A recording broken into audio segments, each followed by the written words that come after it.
up that previous question strategy with the examples of the application of the strategy and how to really go about scanning for that question. We're now going to go ahead and move forward into another type of question. We're going to take a look at the summary question for the reading section of the IELTS exam. Okay, I'm going to go ahead and try to give you a really good explanation of the summary question. In regards to the question requirements, this is basically a fill-the-blank question in paragraph form. It does run the risk of not being in order, and that's different from your standard fill-the-blank question. On the right-hand side, you can see that we have one type of summary question where you have the paragraph with the blank lines, and then you have answer choices in the box. You have another type of summary question, which is the same strategy pretty much, except there are no answers in a box. You have to be able to pull the answer from the sentence on your own or pull the answer directly. When they're using answer choices that are in a box, then you're dealing more of a situation where you find the answer in the sentence and then you have to match it to a synonym in the box. So in my opinion, this is just my opinion, the summary questions that involve a box are more difficult than the ones without answers within a box. Now, there is a scanning requirement, just like in a normal fill-the-blank question, where you have to look at the keywords in the question, go to the reading passage, scan and find the matching sentence, and pull out your answer choices. However, you always want to keep in mind that there's the risk of the sentences or questions not going in order. So it's possible you might find the information for number 20 before you find the information for numbers 18 or 19. Now, it's very important to understand why it's called a summary question. Really, what's a summary? When you really think about it, what is a summary? So what they're doing very often is they're taking sentences from different paragraphs and putting them into one paragraph. So you might have sentences from paragraphs or from sections B, C, and D, and then they put that together into one paragraph, because that's what a summary is. A summary can be a summary of an entire passage, entire reading passage, but normally they're not doing that. They're pulling sentences from maybe 2 or 3 paragraphs. Now, it is possible that the entire summary comes from one big paragraph, where maybe the paragraph might have 7 or 8 sentences that they have condensed, reduced down to being only 3 sentences, where they're combining information from 2 sentences into 1 sentence and summarizing or condensing information. So it's important for you to understand why it's called a summary question, so that you're able to better attack the question and understand what's happening here. So in regards to some helpful strategic information, the question goes in order most of the time. However, I pointed out to you that that might not happen. Now, if you have a summary question in reading passage number 2, most likely it goes in order. If you have a summary question in reading passage 3, which is more difficult, there might be 1 or 2 of the questions that don't go in order. That's one of the ways in which they raise the difficulty level of the exam. Of course, you have the open answer question or the in-box choice, the 2 different types. And as I told you before, very often for a question, they will combine 2 sentences together, information from 2 sentences together to really summarize or condense. And so then part of the sentence comes from part of the question comes from 1 sentence, and then the answer choice will come from the next sentence, because they've condensed or combined information from sentences together.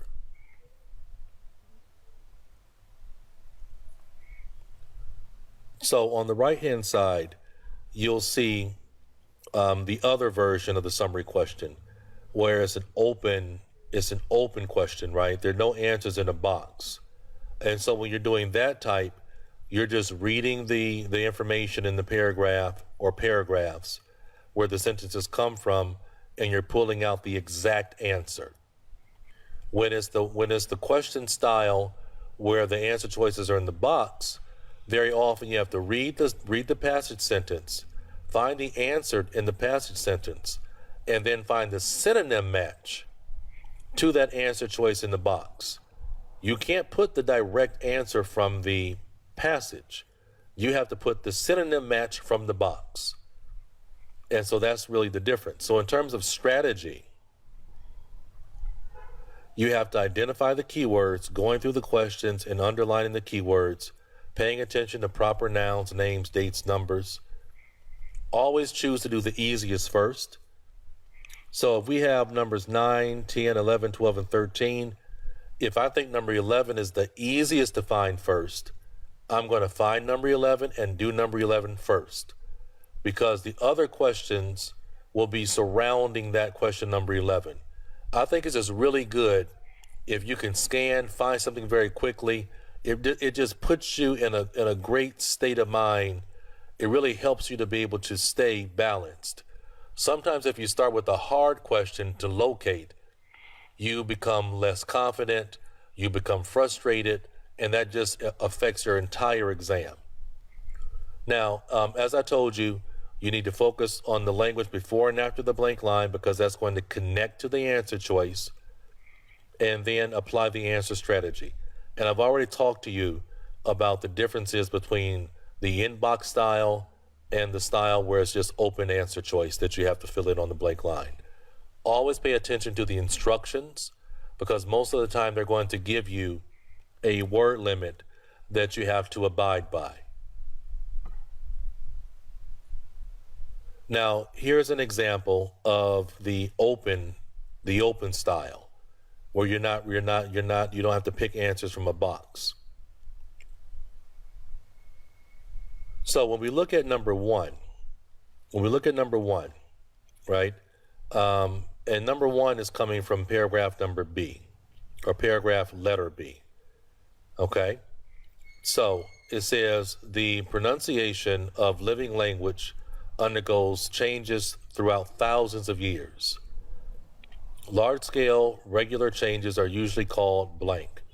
Now, we can look from the first sentence in paragraph B where my starting point is, because it says when we study pronunciation of a language over any period of a few generations or more, right? That's how we're dealing with thousands of years. Okay? We find there are always large-scale regularities. We find there are always large-scale regularities, right? And so there we see the language of large scale right there. Large-scale regular changes, right? Find there are always large-scale regularities in the changes. That's that language. Then we have a colon.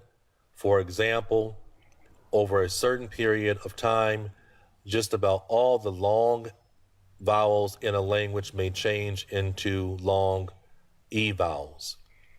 Or all the B consonants in a certain position, for example, may change into P consonants. So all of that, for example, language, just to really explain to you what they're doing here in terms of summarizing. All of that, for example, language, they took all of that out of the summary, which is what you do in a summary. Very often when you summarize, you don't include the example language. So then it goes down to the answer choice for number one. Such regular changes are often called sound laws. Such regular changes are often called sound laws. Usually called, often called, usually called, often called. Answer is sound laws. Right? But really what I'm trying to do here is point out how just for number one, they've taken information from the first sentence, the second sentence, and then the answer choices coming from the third sentence. And I'm also wanting you to see how they're just leaving out chunks of information when creating a summary. But when I'm looking at it, I'm saying, okay, here's the thousands of years. Here's the large scale changes. And now what am I looking for? What changes are usually called? I'm looking for that language. I'm not trying to understand all of that. I'm looking for that language, usually called, often called. Often is synonym for usually. And my answer is going to be sound laws. Now, for number 2, it says, firstly, the influence of one language on another. When one person imitates another pronunciation, the most prestigious, the imitation always partly involves a factor of blank. So look at what they did here. It is also possible that fashion plays a part in the process of change. So the answer is fashion. Plays a part is synonym for involving a factor of. That's why I'm always telling you, pay attention to the language before the blank line. Plays a part is a synonym for involving a factor of. But I want you to pay attention to what they're doing here from a summarizing standpoint. Right? This first part of the sentence, firstly, the influence of one language on another, comes from the second sentence. It certainly plays a part in the spread of change. One person imitates another. That language from the first part of this sentence is said in the second sentence in the passage. And then the answer comes from the sentence before that. So again, what they have done, which is what you do in summarizing, is they're taking 2 sentences, and then when they create the summary, they rearrange, they change up the word order. But what I'm doing, and what I want you to do, is make sure you are focused on that language before or after the blank line, because as I told you, that's always going to point to the answer. And then for number 3, a less specific variant of the argument is that the imitation of children is imperfect. They copy their parents' speech but never reproduce it exactly. Secondly, the imitation of children from adults, one language, sometimes are imperfect, right? So again, from where it says secondly, right? From where it says secondly, all the way to where that final word in the sentence corrected, okay, they are really combining sentences together, combining information together, right? For in paragraph D. They've taken these 2 sentences in paragraph D, and then for the part in the summary where it says second, they've taken those 2 sentences, combined them into 1 sentence, changed up the word order, okay? But the language sometimes is imperfect. Because it says what? Never reproduce it exactly. They never reproduce it exactly. Okay? So that's sometimes, right? Sometimes it's imperfect because they never reproduce it exactly.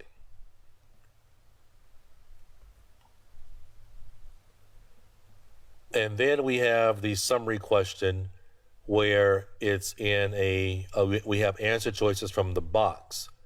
And as I've told you, in my opinion, this style is more difficult, more challenging, because you may have to find synonym language.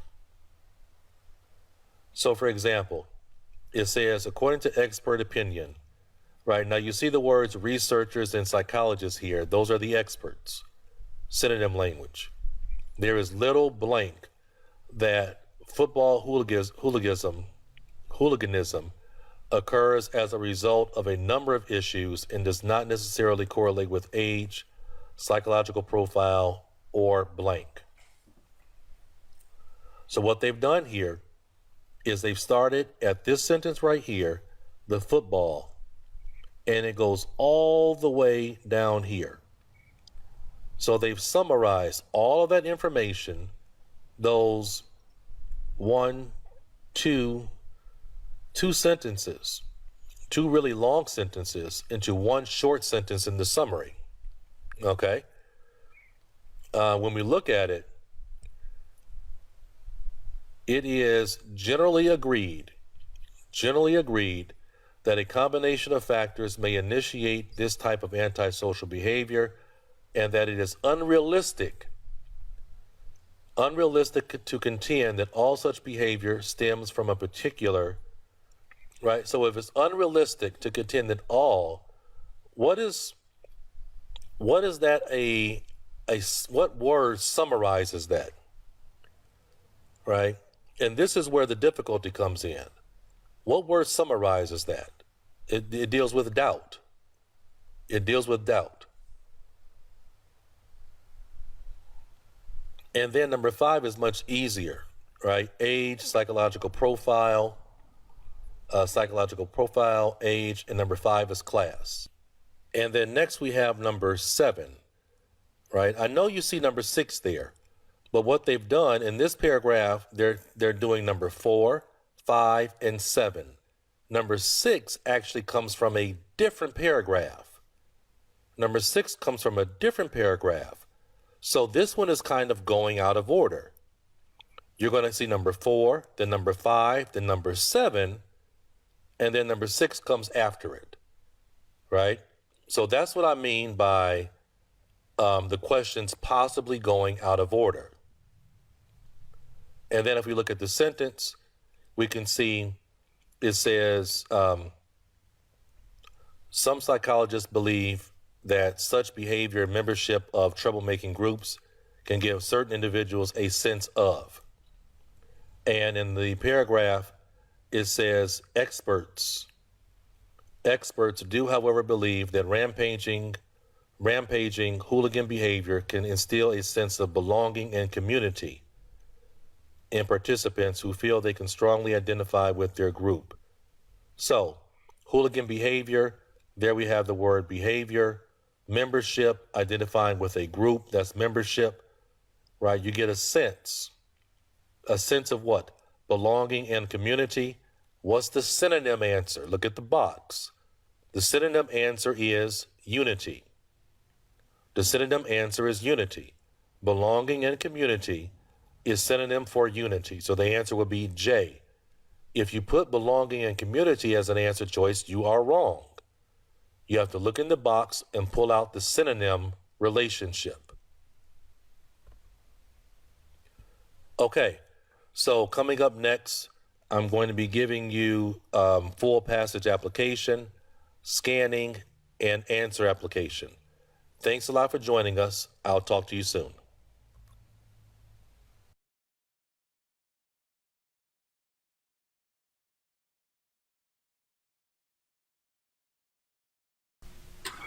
Okay, so let's look at an example of the summary question.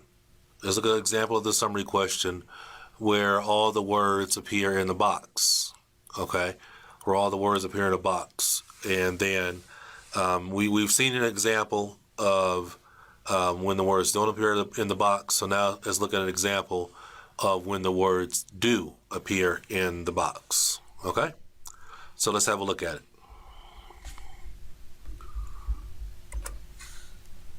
This is from, I believe this is from the Cambridge book number 7 or 8. I think it's number 7. But I like some of the reading passages in those books in 7 and 8. Number 9 is okay too, but I like 7, 8, and I like the new one 10, and I like the 2014 8 practice test. Those are all pretty good. I like to use those because they give you a good variety of the different questions that you might have to do. So let's take a look at it. All right. So first we have a multiple choice question, which we would do because it goes in order.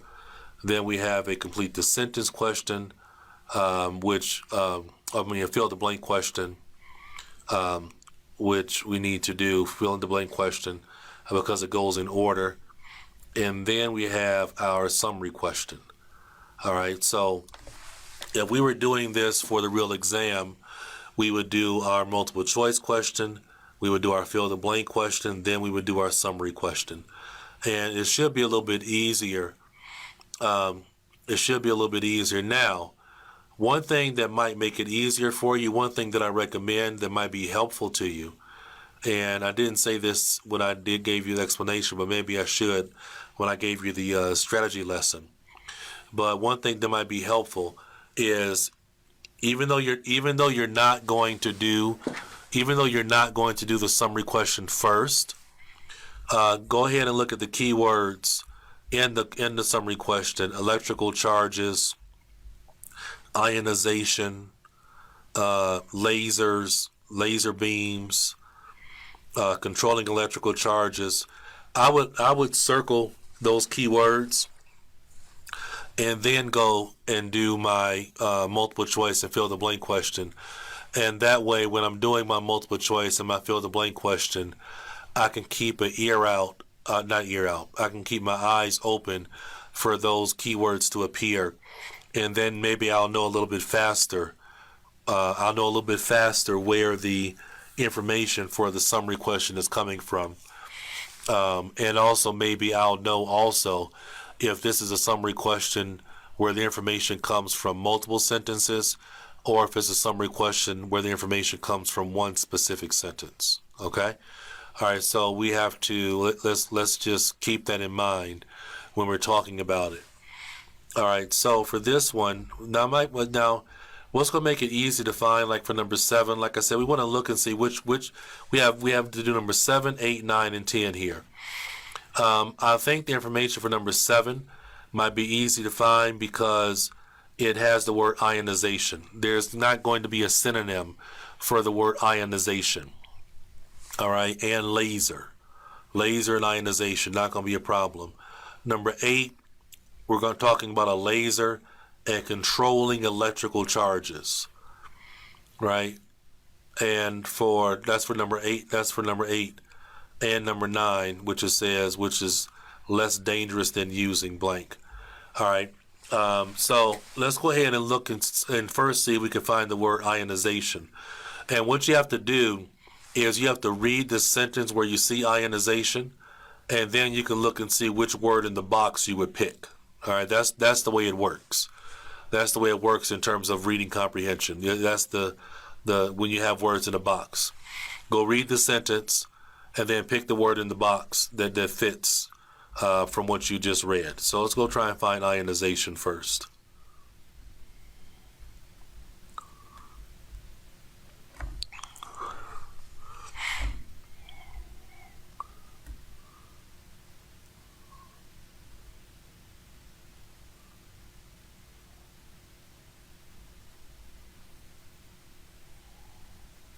And what I'm doing, I don't mean to have this dead tape here, but what we're doing is we're scanning and looking for the word there it is right there. See it? Ionization. Okay. So there's ionization right there. Okay, there's ionization. And so that gives me a good idea of where we should be starting from. All right, so let's take a look at it and see if we can start filling in some of these blanks. Now, another thing to be aware of also when it comes to a fill the blank question is sometimes what they'll do is they'll take information from 2 sentences and then in a summary combine it into one sentence. Okay? So be aware of that. Sometimes you have to read 2 sentences to get the information because that's something that they love to do. Because that's what summarizing is. That's what summarizing is when you really think about it, right? That's what it is. Summarizing is, taking information from multiple sentences, writing compound and complex sentences, and using adjective clauses, and creating a really good summary that really gives you a good idea of what the passage is about. So, what's key for number 7 is the word remove, because it says removing electrons from, right? So we're looking at removing electrons from. Now, I'm always going to, for a summary question, just be aware that it could come from, it could be a combination of two sentences. So here's ionization. Let's just start at the beginning and look at our topic sentence. I'm right here in this paragraph that starts with the words, the idea.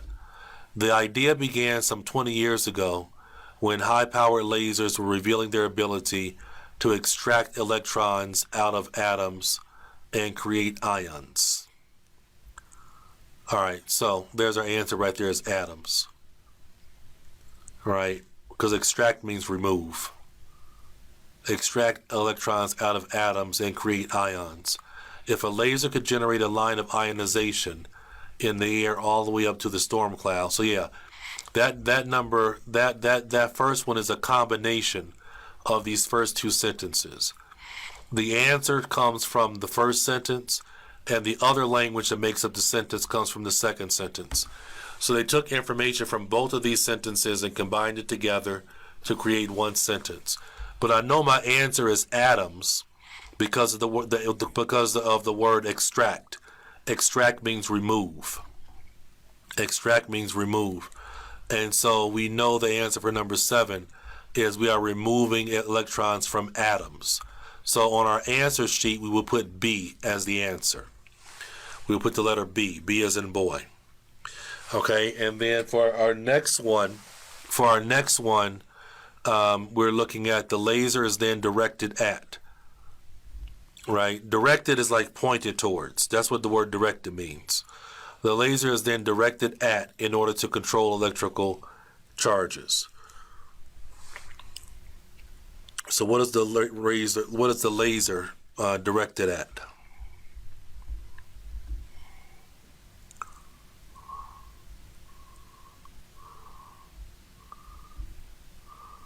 All right. Well, here it is right here.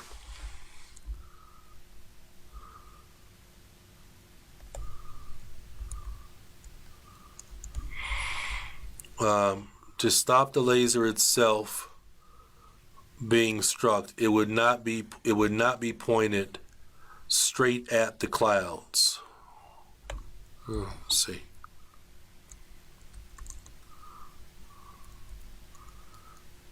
To control electrical charges. Okay.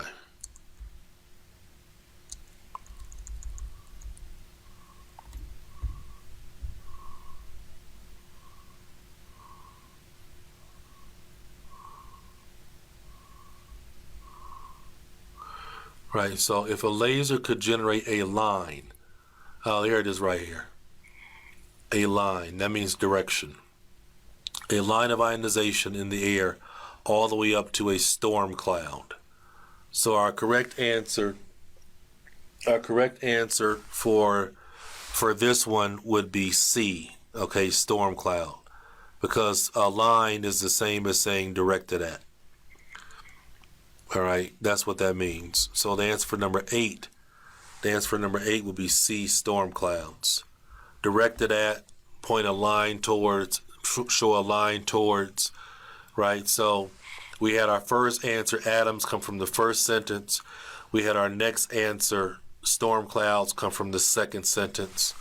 And then for number 9, it's a method that's less dangerous than using. Less dangerous than using. So we have to find language. We have to find language that means less dangerous than. Okay, that's what we're looking, less dangerous than.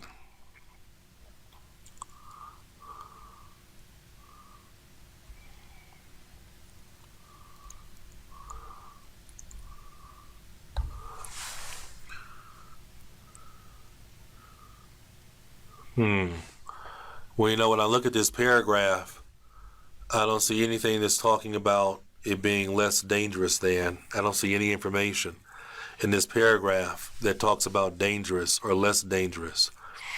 Wow. Wow, wow, wow. So what that means is that when we look at this question, wow, what they've done here is number 8 comes from that sentence, that second sentence of the paragraph. But the next part of the sentence, a method which is less dangerous than using, that comes from a whole different paragraph. Wow. So they took information from one paragraph and took information from another paragraph and combined that into one sentence. Wow, that's tricky. That is really, really tricky. That's really, really tricky. Wow. We have to find a paragraph that talks about it being less dangerous than.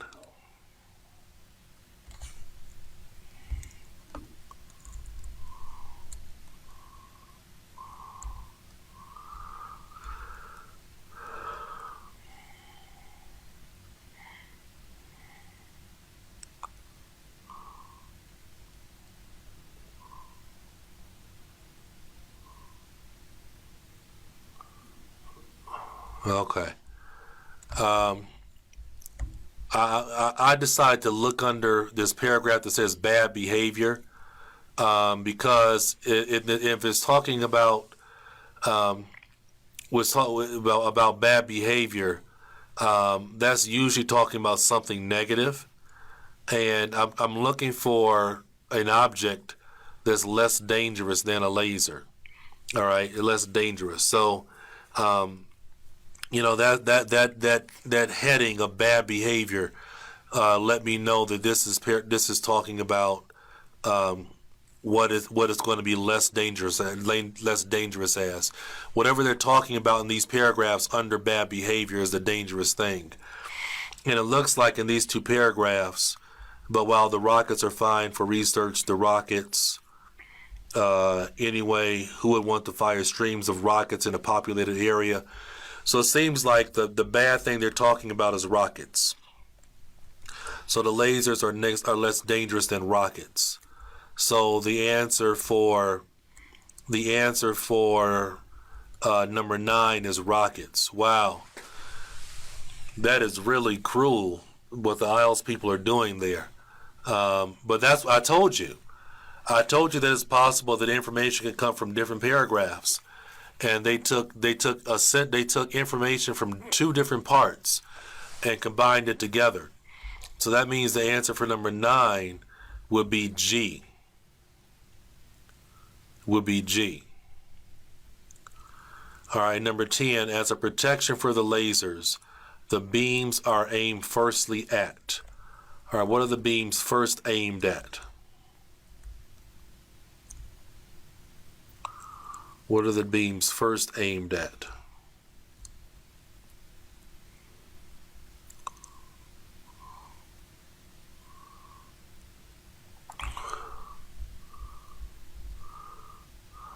All right, our answer is mirror. All right, directed at, aimed at. Directed at, aimed at. To stop the laser, I'm starting with the sentence before so you can see that this is the answer. To stop the laser itself being struck, it would not be pointed straight at the clouds. Instead, it would be directed at a mirror and from there into the sky. So first it's going to be directed at a mirror and from there into the sky. All right, so the answer directed at is the synonym language here. Directed at for aim, firstly aimed. Aimed firstly at, directed at. Aimed firstly at, directed at a mirror. So the answer for number 10 would be mirror, which is D. Wow. So our correct answers are B, C, G, D. B, C, G, D. B, C, G, D. Okay? All right, so thanks a lot, and I hope these examples of the summary question were helpful for you. All right? I'll talk to you soon.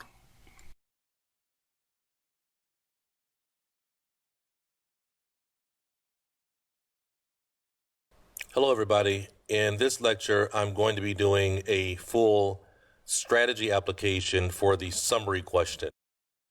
This passage is coming from Book 14, Test Number 1.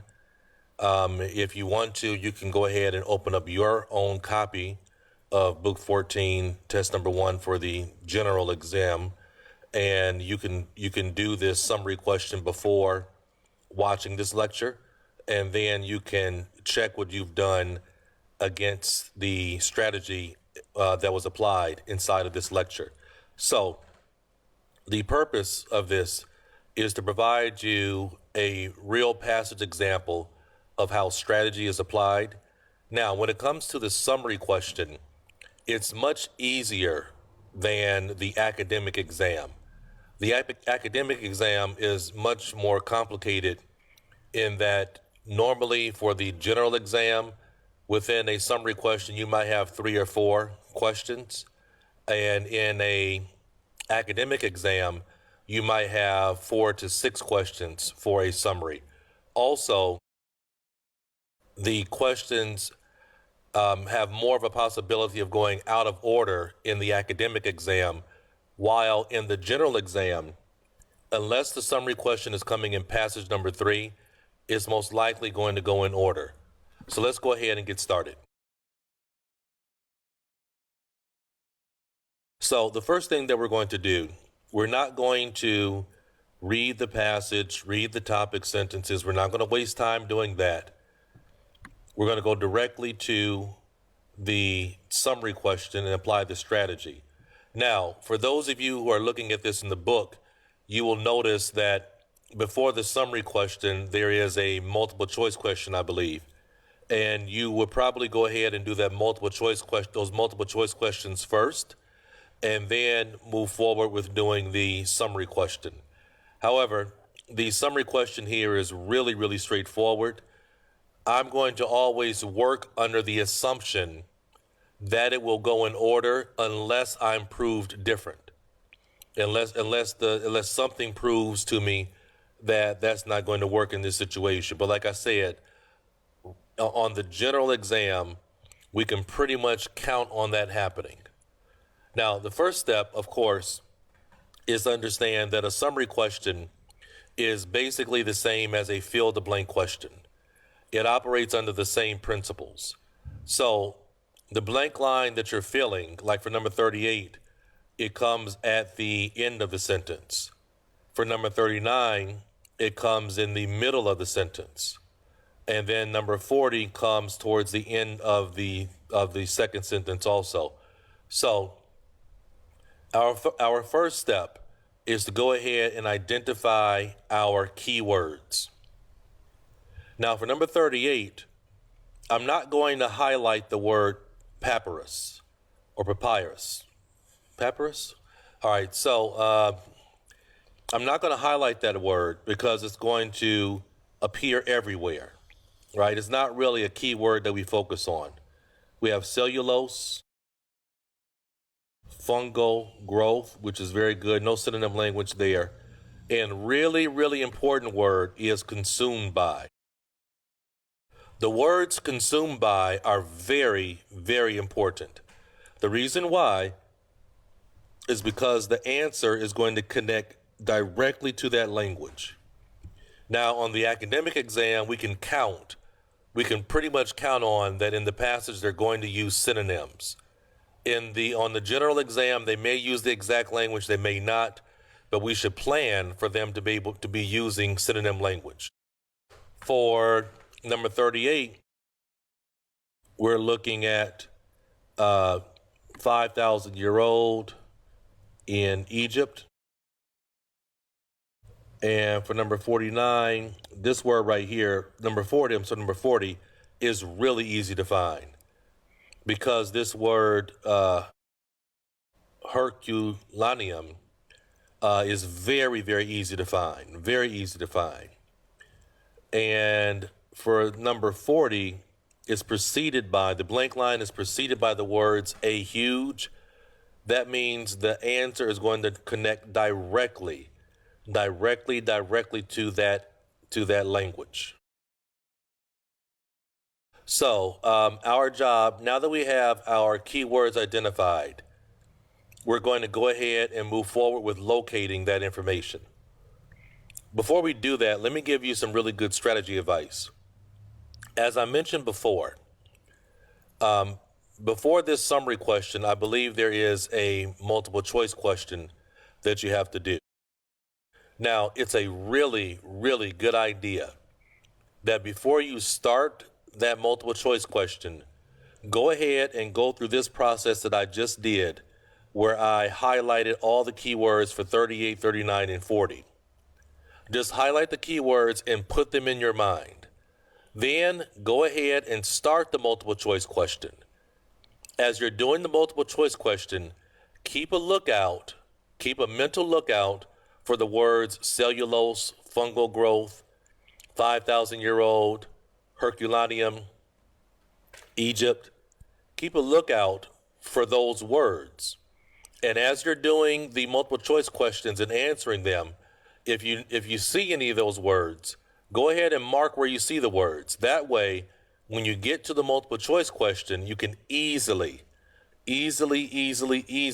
move through it. Okay?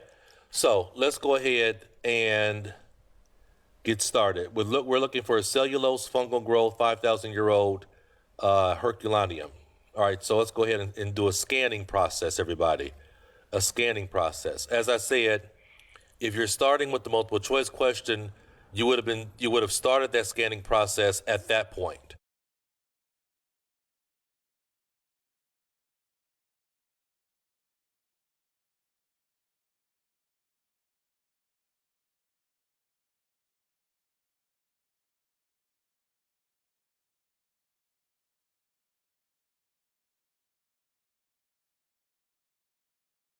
All right, there's 5,000 years right there, but I'm cautious.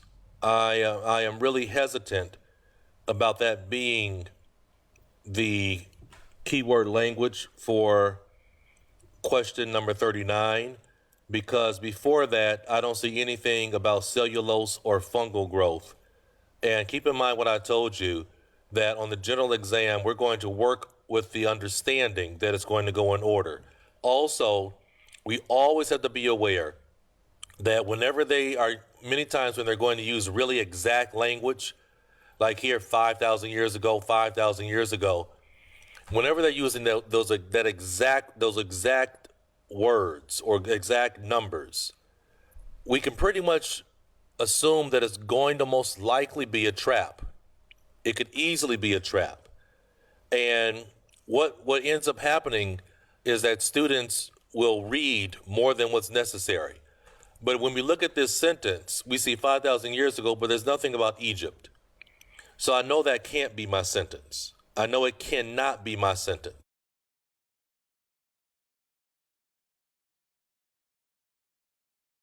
Here's the word Egyptian, but there's nothing about the word Egyptian, but there's nothing about 5,000 years yet. Now here we go right here, paragraph C. Here is cellulose rich.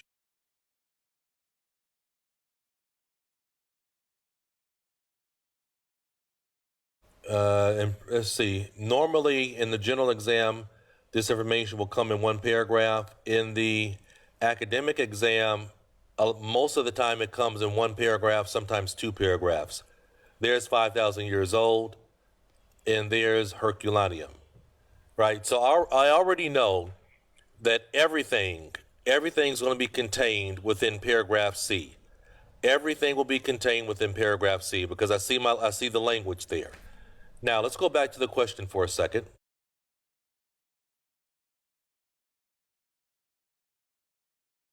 And it says papyrus-rich cellulose, and in some conditions will be destroyed by fungal growth or fungal growth or consumed by. So let's go back and look. In moist climates, the cellulose-rich sheets of papyrus would readily decay, becoming covered by mold. Mold is a synonym for what, everybody? Fungal growth, or full of holes from attacks by insects. Full of holes, right here, everybody. Full of holes from attacks by that language, everyone, is synonym. That language is synonym for consumed by.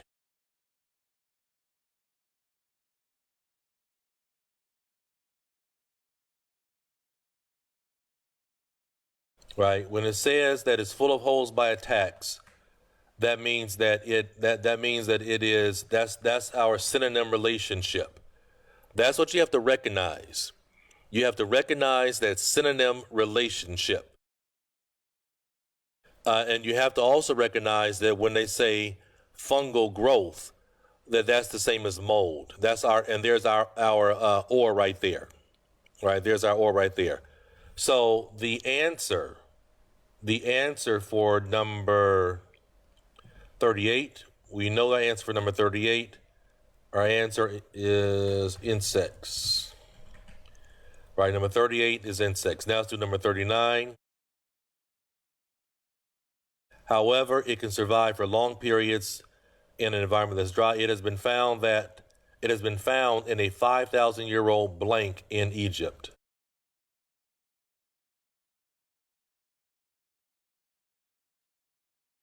Let's read that sentence. The earliest known roll of papyrus scroll was found. Well, there's our language right there. Found in the tomb of an official called Hemika near Memphis, which was then the capital of Egypt and is around 5,000 years old. So it was found in the is synonym for found in a same words. So everybody, our answer is tomb. Our answer is tomb. So for number 39, we would write tomb. T-O-M-B. And now in Herculaneum, many papyrus documents were preserved by following a huge. So when I go to that sentence and I search through that sentence that we're talking about, I'm looking for something connected to huge, right? And here it is right here. Catastrophic is synonym for the word huge, or paraphrasing, in a way of paraphrasing, something catastrophic is huge. Anything that's catastrophic is automatically also thought of as being huge.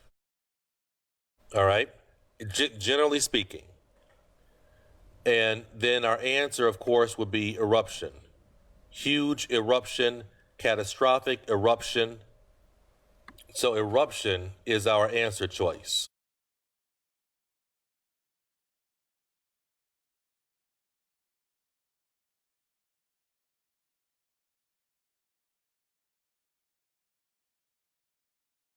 All right, and that will do it. That's how we apply the summary strategy to an actual passage. And the answers are insects, tomb, and eruption. Thank you very much for joining me. I really, really appreciate it. And I look forward to teaching you again in the next lecture. Take care.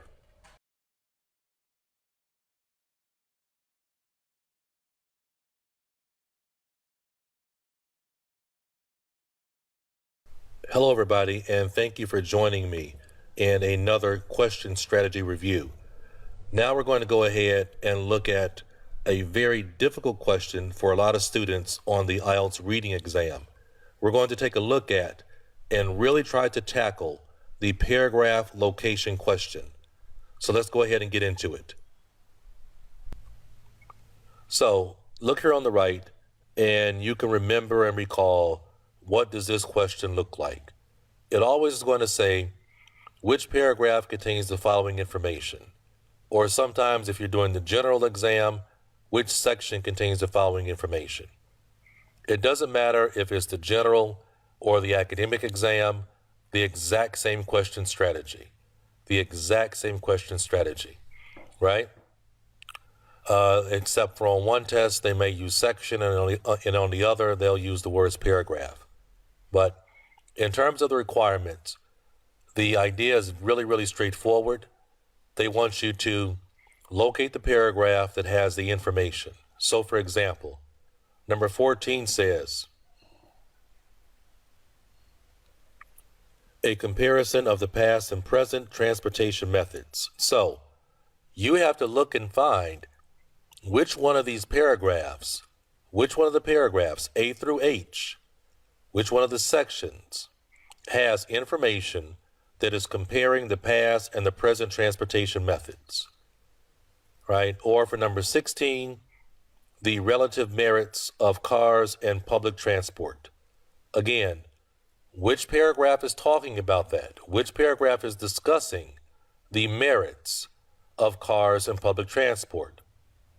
Now, vocabulary becomes very important because they're using words like merits. So if you don't know what that word means, it might cause you some pause and hesitation that can slow you down. So vocabulary is always really, really important.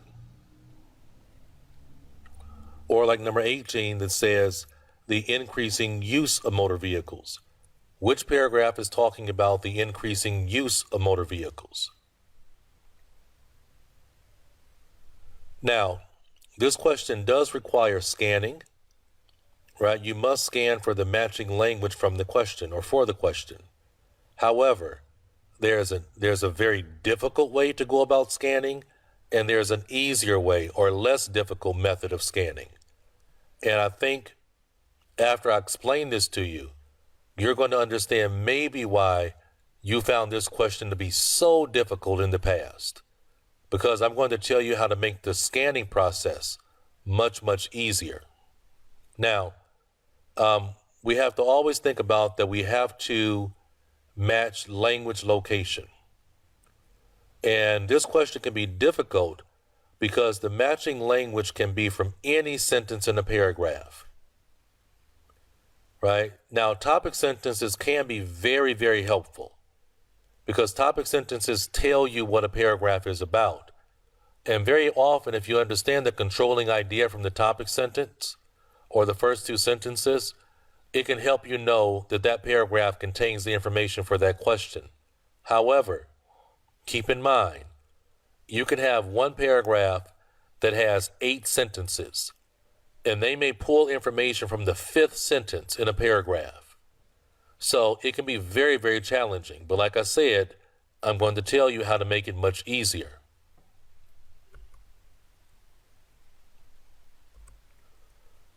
So this is a difficult question, a time-consuming question.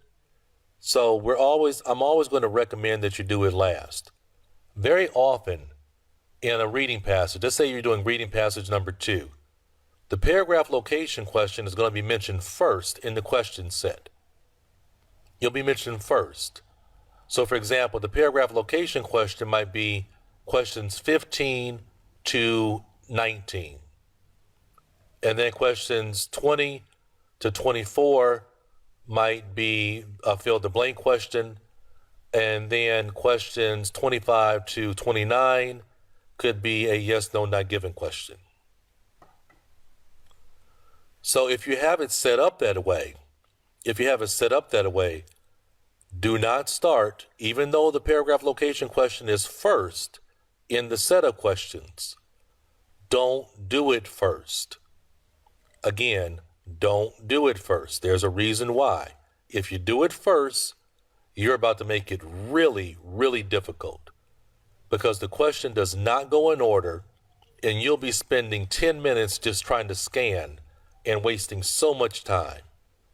Do the in order questions first, then go back and do the paragraph location question. Okay? Then go back and do the paragraph location question.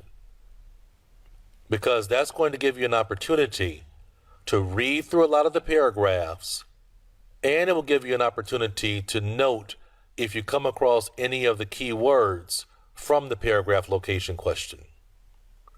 Because first you're going to highlight the keywords in the paragraph location question. Then you're going to go do the other question types in that set. And then when you're doing the other question types, you're going to underline or highlight if you come across any of those keywords from the paragraph location question. Then when you finish the in order question types or the other question types like a matching question, then you're going to come back to the paragraph location question. It'll be much easier because you would have probably found half the answer choices already.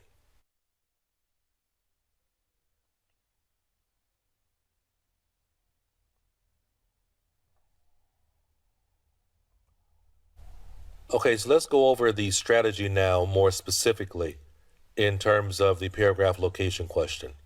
As I said earlier, you want to first locate the keywords in the questions. This is very crucial to saving time.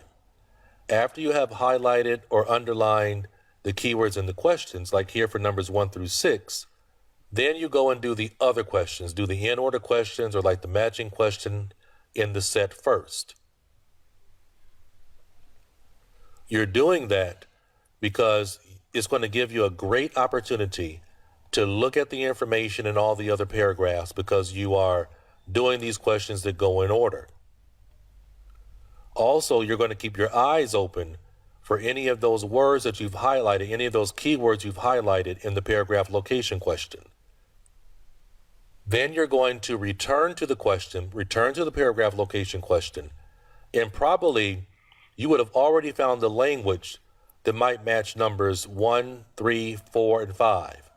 So 4 of them you may have already been able to do right away because you were able to note where you saw that keyword language, right? Then you're going to go ahead. Now, if you haven't found number 1 and number 6 yet, then you're going to go ahead and scan for the matching paragraphs for those questions, making sure you pay attention to topic sentences because those could be very, very helpful for you.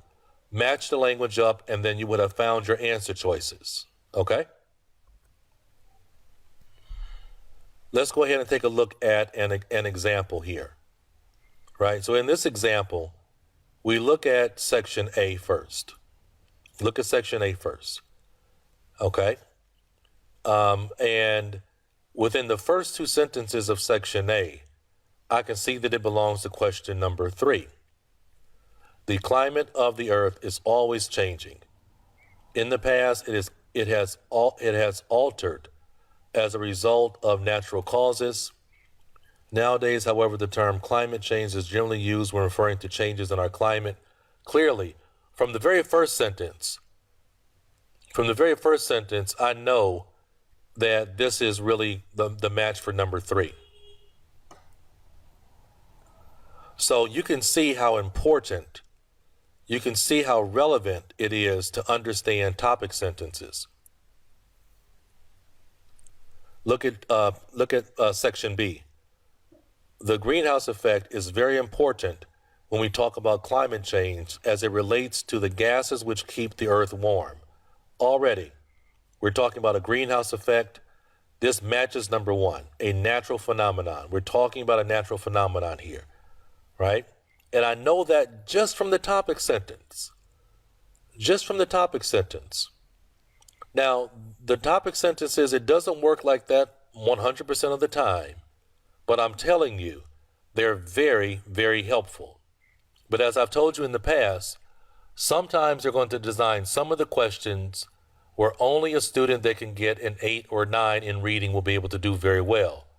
And those are the ones when you might have a big paragraph of 8 or 9 sentences, and they'll pull a sentence from sentence number 6 or sentence number 5 in that big paragraph. And that one is more difficult to scan for. Now, section D. There are many institutions around the world whose sole priority is to take action against these environmental problems. A, clearly a match. Clearly a match for number 4. So really, sometimes a paragraph location question is very much like a headings question sometimes. Sometimes it's very much like a headings question. Very much like a headings question. Because you could look at numbers 1, 2, 3, and 4, and they can actually be headings for these sections, right?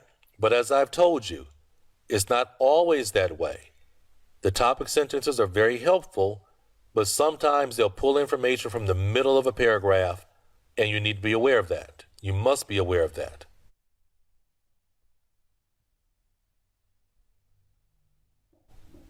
Right? And here we have another example. Section A, the probability that 2 right-handed people would have a left-handed child is only about 9.5%. The chance rises to 19.5% if one parent is a lefty and 26% if both parents are left-handed. So this matches what? Where they talk about how likely one-handedness is born. This is where you're going to find that information. Section B. Genetic theory is also undermined by results from Peter Hepper and his team at Queen's University in Belfast, Ireland. In 2004, the psychologists used ultrasound to show that by the 15th week of pregnancy, fetuses already have a preference as to which thumb they suck. So this one is matching number 3, right? This is where you're going to find that information. And then paragraph C. But even if these correlations were true, they did not explain what actually causes left-handedness. Furthermore, specialization on either side of the body is common among animals. So this is where you're going to find the information for number 1, preference of using one side of the body in an animal species. You see the way that works?